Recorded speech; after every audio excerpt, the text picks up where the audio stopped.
इस वक्त की एक और बड़ी अपडेट आपको दे दें। नाटो के खिलाफ भी रूस की आर पार की तैयारी दिखाई दे रही है। नाटो पर रूस के राजनयिक का बहुत बड़ा बयान सामने आया है। बयान यह है कि नाटो से सभी खतरों का जल्द जवाब देगा रशिया।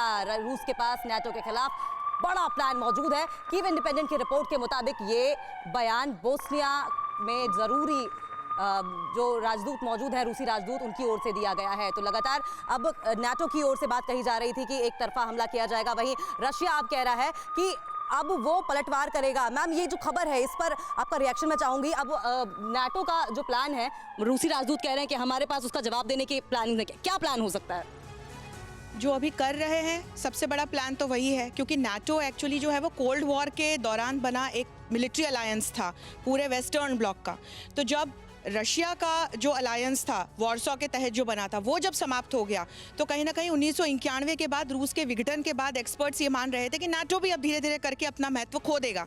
लेकिन नाटो हमें रिसर्च होता हुआ नजर आया, डेवलप और बढ़ता हुआ नजर आया। और अब रशिया के आसपास के देशों को जिस तरह से उसने अपना सदस्य बनाना शुरू किया, तो निश्चित तौर पर पुतिन की जो सारी समस्या है वो वहीं से जुड़ी हुई है, क्योंकि वो अपने दरवाजे स्टेटमेंट वॉर के अलावा नाटो ने क्या किया? जो रशिया का रुख स्टेटमेंट वॉर के जरिए क्या डिथ्रोन कर दिया है पुतिन को?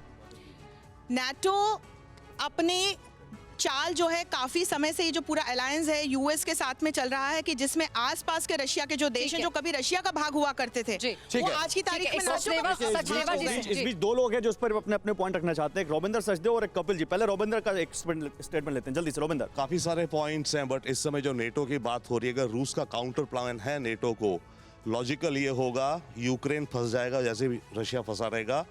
लिथुआनिया, एस्टोनिया पे अटैक क्यों करो? वो नेटो मेंबर्स हैं, क्यों बवाल मोल लो?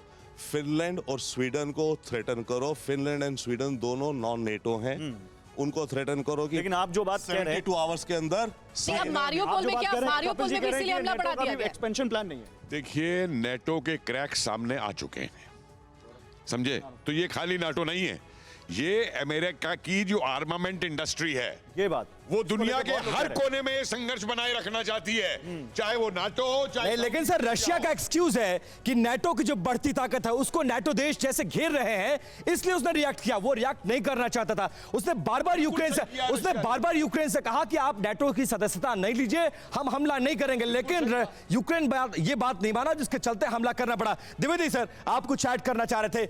नाटो की बढ़ती ताकत यूक्रेन पर हमले के लिए जिम्मेदार मानते हैं, या फिर पुतिन अपनी ताकत का दुनिया को एहसास कराना चाहते थे, जिसकी वजह से यूक्रेन पर हमला किया गया?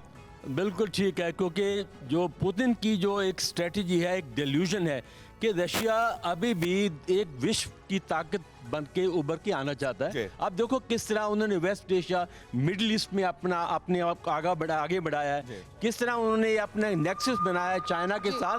तो उनकी जो रणनीति है, कूटनीति है, वो सिर्फ नेटो तक सीमित नहीं है, वो पूरी दुनिया को कूटनीति और रणनीति दोनों ही बदली जा रही है, ताकि किसी भी तरीके से यूक्रेन पर कब्जा करने में कामयाब हो सके पुतिन। फिक्र आपकी, सोमवार से शुक्रवार रात 9 बजे सिर्फ TV9 भारतवर्ष पर।